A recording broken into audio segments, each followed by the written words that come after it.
Hi, ನಮಸ್ಕಾರ ಎಲ್ರಿಗೂ. ನಾನಿವತ್ತು ಬೆಳಗ್ಗೆ ಟಿಫನ್ಗೆ ಬಿಸಿಬೇಳೆಭಾತ್ ಮಾಡ್ತಾಯಿದ್ದೀನಿ. ಈ ಬಿಸಿಬೇಳೆಭಾತು ನಮ್ಮ ಫ್ಯಾಮಿಲಿಗೆ ತುಂಬ ಫೇವ್ರೆಟು. ಸೊ ಹಾಗಾಗಿ ಈ ರೆಸಿಪಿನ ನಿಮ್ಮ ಜೊತೆಗೂ ಕೂಡ ಶೇರ್ ಮಾಡ್ಕೋತಾ ಇದ್ದೀನಿ. 1 ಕಪ್ ತೊಗರಿಬೇಳೆಗೆ 1 ಕಪ್ ಅಕ್ಕಿನೇ ತೊಗೋಬೇಕು. ಆವಾಗಲೇ ನಿಮಗೆ ಮಧ್ಯಾಹ್ನ ಹೊತ್ತು ಅದು ಗಟ್ಟಿ ಆಗಲ್ಲ, ತೆಳ್ಳಗೆ ಇರುತ್ತೆ.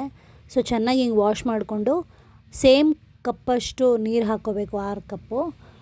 ಆಮೇಲೆ ಒಂದು ಚಿಟಿಕೆ ಅರಿಶಿನ, ಸ್ವಲ್ಪ ಕಡಲೆಕಾಯಿ ಬೀಜ, ಒಂದು ½ ಟೀ ಸ್ಪೂನಷ್ಟು ಎಣ್ಣೆ ಹಾಕ್ಕೊಂಡು ಈ ಥರ ತರಕಾರಿಗಳನ್ನು ಹೆಚ್ಕೊಂಡಿದ್ದೀನಿ. 3 ಥರ ತರಕಾರಿ ಹಾಕ್ಕೊಂಡಿದ್ದೀನಿ. ಅದು ಹಾಕ್ಕೊಂಡು ಒಂದು 2 ವಿಷಿಲ್ಲು ಕೂಗಿಸ್ಕೋಬೇಕು. ಅಲ್ಲಿವರೆಗೂ ಪೌಡರ್ ಮಾಡ್ಕೊಬಿಡ್ತೀನಿ. 2 ಸ್ಪೂನಷ್ಟು ಎಣ್ಣೆ ಹಾಕ್ಕೋಬೇಕು. ½ ಟೀ ಸ್ಪೂನಷ್ಟು ಮೆಂತ್ಯ ಹಾಕ್ಕೋಬೇಕು. ಮೆಂತ್ಯನೇ ತುಂಬ ಒಂದೊಳ್ಳೆ ಘಮ ಕೊಡೋದು. ಸೊ ಒಂದು ½ ಟೀ ಸ್ಪೂನಷ್ಟು ಸಾಕಾಗುತ್ತೆ. ಒಂದು 2 ಸ್ಪೂನಷ್ಟು ಉದ್ದಿನಬೇಳೆನ ಹಾಕ್ಕೋಬೇಕು. ಫುಲ್ ಇರೋದನ್ನ ತಗೊಳ್ಳಿ, ಸ್ಪ್ಲಿಟ್ಸ್ ಬೇಡ. 1 ಸ್ಪೂನಷ್ಟು ಕಡಲೆಬೇಳೆ ಮತ್ತು ಚಕ್ಕೆ, 3 ಲವಂಗ, ಒಂದು 2 ಏಲಕ್ಕಿ, 1 ಸ್ಪೂನಷ್ಟು ಕಾಳುಮೆಣಸು. ಇಲ್ಲೊಂದು 4-5 ಇದ್ರೂ ಸಾಕು, ಬಟ್ ನಾನು 1 ಸ್ಪೂನ್ ಹಾಕ್ಕೋತೀನಿ ಯಾವಾಗಲೂ. 1 ಸ್ಪೂನ್ ಜೀರಿಗೆ. ಚೆನ್ನಾಗಿ ಇದನ್ನು ಘಮ ಅನ್ನೋ ಥರ ಹುರ್ಕೋಬೇಕಾಗತ್ತೆ. ಒಂದು 10-15 ಆಗೋಷ್ಟು ಒಂದು ಬ್ಯಾಡಗೆ ಮೆಣಸಿನ್ಕಾಯಿ, ಒಣಮೆಣ್ಸಿನ್ಕಾಯಿನ ಹಾಕೋತಾ ಇದ್ದೀನಿ. ಇಲ್ಲಿಗೆ ನಿಮ್ಗೆ ಖಾರಕ್ಕೆ ಎಷ್ಟು ಬೇಕೋ ಅಷ್ಟು ಹಾಕ್ಕೊಳ್ಳಿ. ಇಲ್ಲಿ ನಾವು ಮಕ್ಕಳಿಗೆ ಮಾಡ್ತಿರೋದ್ರಿಂದ ಖಾರ ಸ್ವಲ್ಪ ಕಡಿಮೆ ಹಾಕೋತಿದ್ದೀನಿ. ಒಂದು ಧನಿಯಾ ಕಾಳನ್ನು ಒಂದು 6 ಸ್ಪೂನಷ್ಟು ಹಾಕ್ಕೋಬೇಕು. ನೋಡ್ಕೊಂಡು ಹಾಕ್ಕೊಳ್ಳಿ, ಜಾಸ್ತಿ ಹಾಕೋದೇನು ಬೇಡ. ಒಂದಾದಮೇಲೆ ಒಂದು ಇಂಗ್ರೀಡಿಯೆಂಟನ್ನು ಕರೆಕ್ಟಾಗಿ ಹಾಕಿ ಹುರ್ಕೋಬೇಕು ಈ ಥರ. ಅದಾದಮೇಲೆ ಕರಿಬೇವನ್ನ ಹಾಕೋತಾ ಇದ್ದೀನಿ. ಒಂದು ಅರ್ಧ ಹೋಳಷ್ಟು ಕೊಬ್ಬರಿ ತೊಗೊಂಡಿದ್ದೀನಿ, ಅದಕ್ಕಿಂತ ಕಡಿಮೆ ಹಾಕ್ಕೊಳ್ಳಿ ಪರವಾಗಿಲ್ಲ. ಬಟ್ ಇದನ್ನು ಹಾಕಿ ಉರಿಬಾರ್ದು, ಜಸ್ಟ್ ಮಿಕ್ಸ್ ಮಾಡಿ ಇಕ್ಕೋಬೇಕಷ್ಟೆ. ನೋಡಿ, ಈ ಥರ ಪೌಡರ್ ಮಾಡ್ಕೋಬೇಕು. ನಾನಿಲ್ಲಿ ಕಲ್ಚಟ್ಟಿ ಯೂಸ್ ಮಾಡ್ತಾಯಿದ್ದೀನಿ.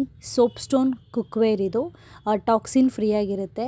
4 ಗಂಟೆಗಳ ಕಾಲ ನಿಮ್ಮ ಊಟನ ಬಿಸಿಯಾಗಿ ಇಟ್ಟಿರುತ್ತೆ ಇದು. ಮತ್ತು ಫುಡ್ ಫ್ಲೇವರ್ ಕೂಡ ಎನ್ಹಾನ್ಸ್ ಮಾಡುತ್ತೆ.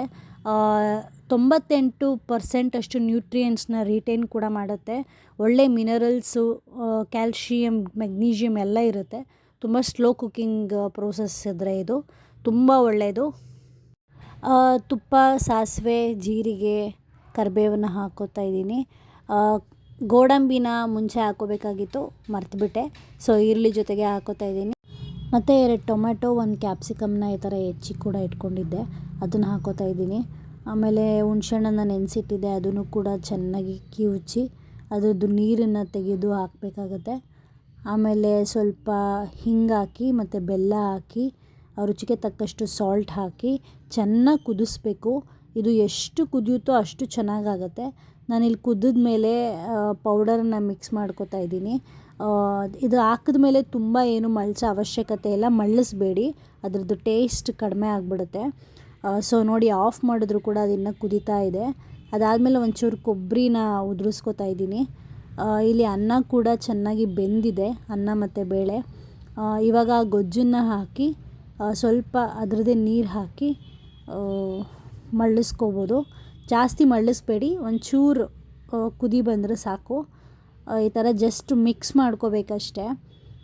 ಯಾವಾಗಲೂ 1 ಪಾಟ್ ಬಿಸಿಬೇಳೆಭಾತ್ ಮಾಡ್ತಿರ್ತೀರ, ಬಟ್ ಈ ಥರ ಬಿಸಿಬೇಳೆಭಾತ್ ಮಾಡ್ಕೊಂಡು ತಿಂದಾಗ ಸ್ವಲ್ಪ ಹೋಟೆಲ್ ಸ್ಟೈಲ್ ಅನಿಸುತ್ತೆ. ತುಂಬ ಚೆನ್ನಾಗಿರುತ್ತೆ ಟೇಸ್ಟು.